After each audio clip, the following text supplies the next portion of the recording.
नमस्कार, मैं Dhananjay Kumar, the public India में आपका स्वागत है।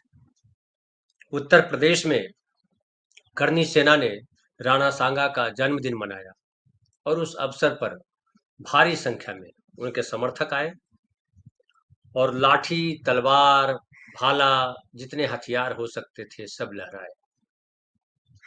एक तरह से इसे करनी सेना का शक्ति प्रदर्शन कह लीजिए।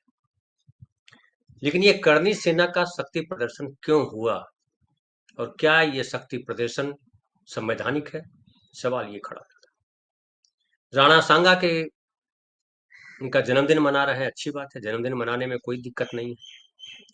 लेकिन जब करनी सेना ने रामजी सुमन को धमकी दी हुई थी कि रामजी सुमन जो सांसद हैं, जिन्होंने संसद में राणा सांगा के खिलाफ कुछ बयान दिया था, उसको लेकर के गुस्से में थे राजपूत राजपूत समाज के लोग, कि 12 अप्रैल को रामजी सुमन के घर पर हमला करेंगे।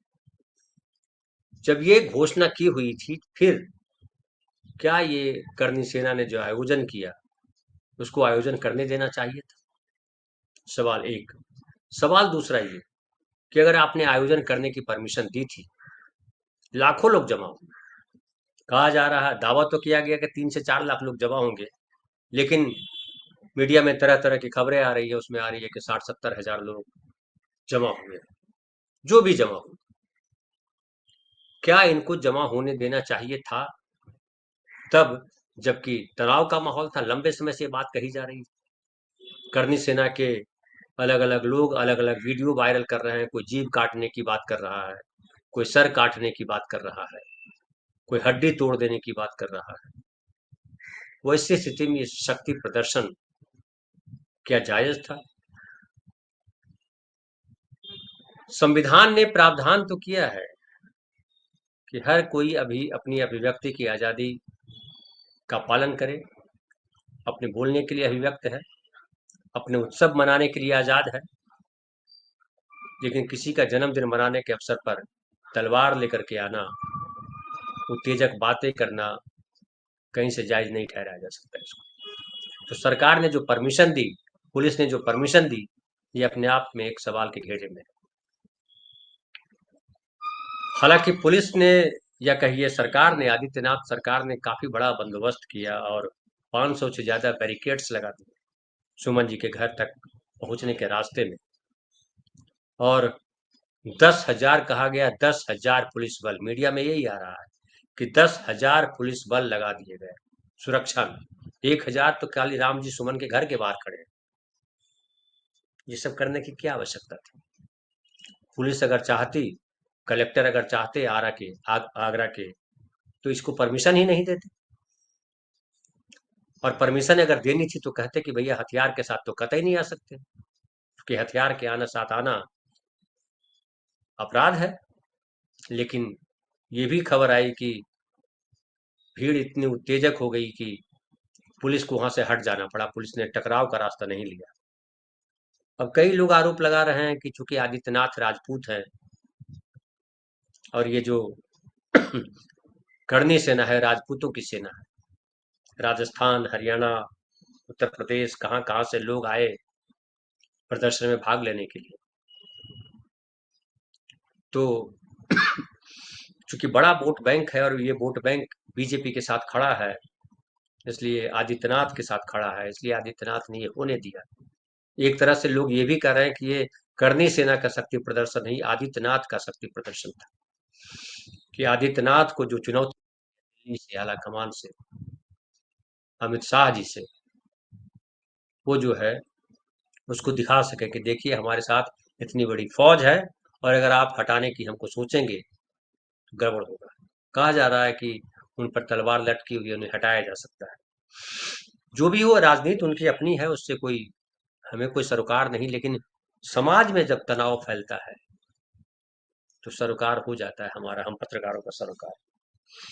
और इसलिए कि यहाँ संविधान का शासन है, और संविधान जो बनाया गया उसको समझना बहुत जरूरी है। हम बहुभाषी लोग हैं, बहुधार्मिक लोग हैं, बहुजातीय लोग हैं, बहुत सारी जातियां हैं, और हर जातियों का इतिहास है, किसी का कम किसी का ज्यादा।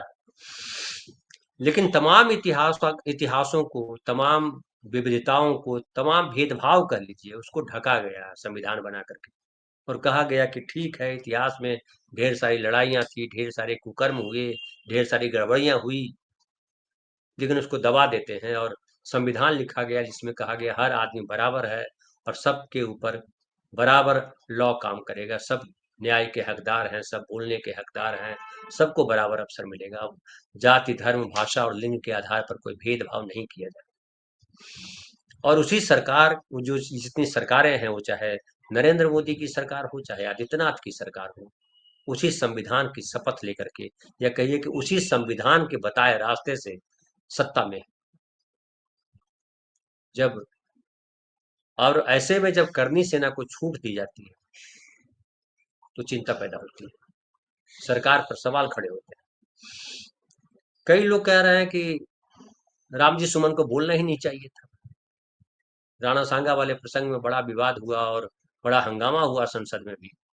राधा मोहन अग्रवाल जी ने खास करके दहाड़ करके बोला कि जो है, ये लोग जानबूझ करके ऐसा कर रहे थे। और किसी ने रामजी सुमन जी के घर पे जो हमला हुआ, जो तोड़ फोड़ हुआ, वो बीजेपी की कि किसी नेता ने उसकी आलोचना नहीं की। ये दुखद है। संसद में सांसदों को बोलने की आजादी है। रामदास अग्रवाल भी जो बोलना चाहे बोल सकते हैं, बोला ही। नेहरू के खिलाफ क्या नहीं बोलते हैं, बाबा साहब के खिलाफ क्या नहीं बोला गया, बाबा साहब की मूर्ति तोड़ी जाती है। तो क्या दलित समाज जो है या बाकी समाज तलवार लेकर के सड़क पे आ जाए? अगर तलवार लेकर के ही फैसला करना है तो फिर संसद की क्या जरूरत थी? जब राणा सांगा लड़ रहे थे तो संसद में बहसें नहीं होती थी, तलवार से ही फैसला होता था। तो क्या उस इतिहास को दोहराना है? तो फिर तो गड़े मुर्दे उखाड़ने हैं तो ढेर सारी चीजें मिली, लेकिन जो मुर्दा हो गया उसको गाड़ दिया जाता है।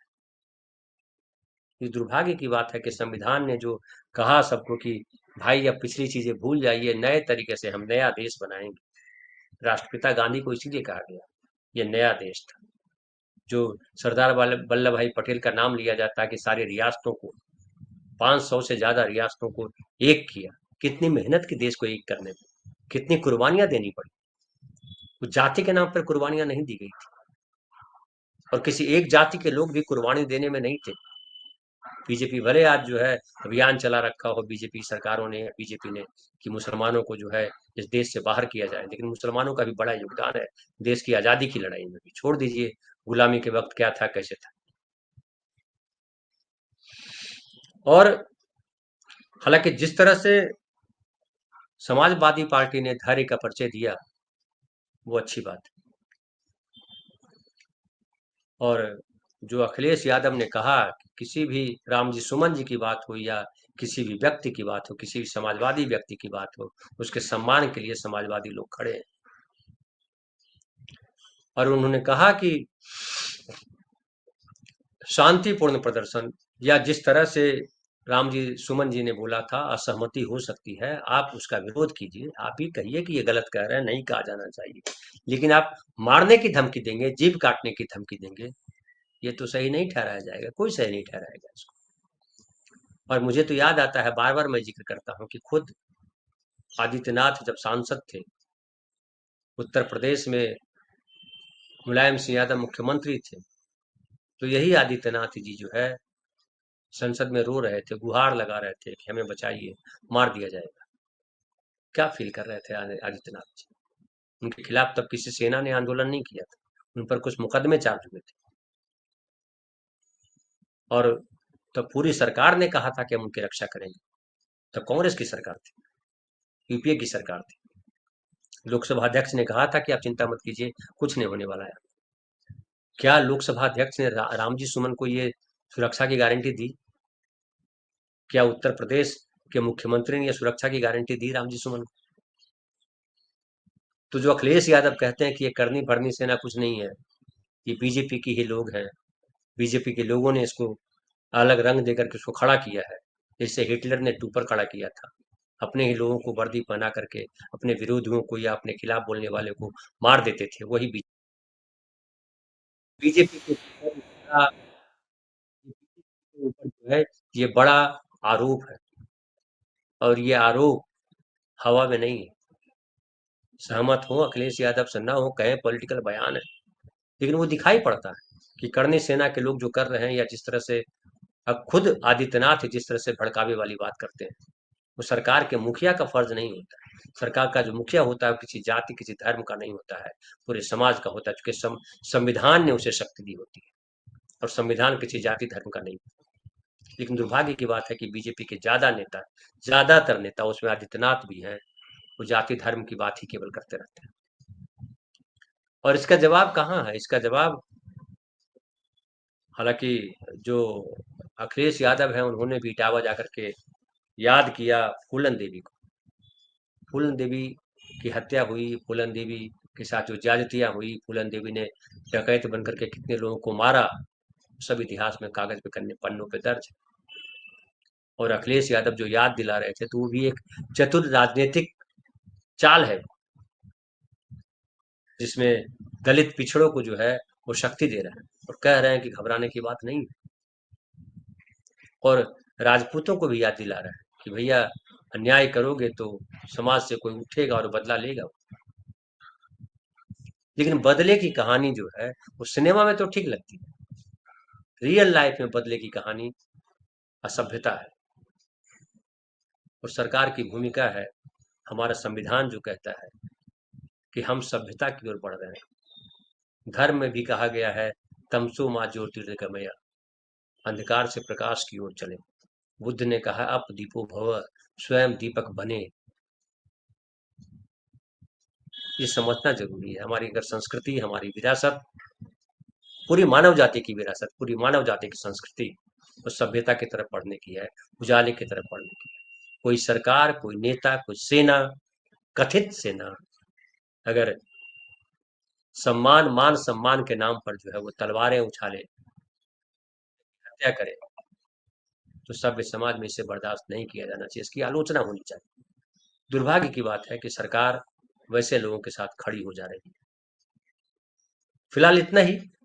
चूंकि हम सबको समझना होगा कि हम सरकार चुनते समय जब वोट देने जाते हैं, तो ये समझना चाहिए कि हम किसको चुन रहे हैं, क्यों चुन रहे हैं, और किस लिए चुन रहे हैं। हमारे सामने दृष्टि भ्रम वाली स्थिति हो जाती है, हमें पता ही नहीं किस लिए सरकार चुन रहे हैं, तो ऐसी ही सरकारें आती हैं। बहुत बहुत धन्यवाद। कल फिर बात करेंगे किसी नए विषय पर।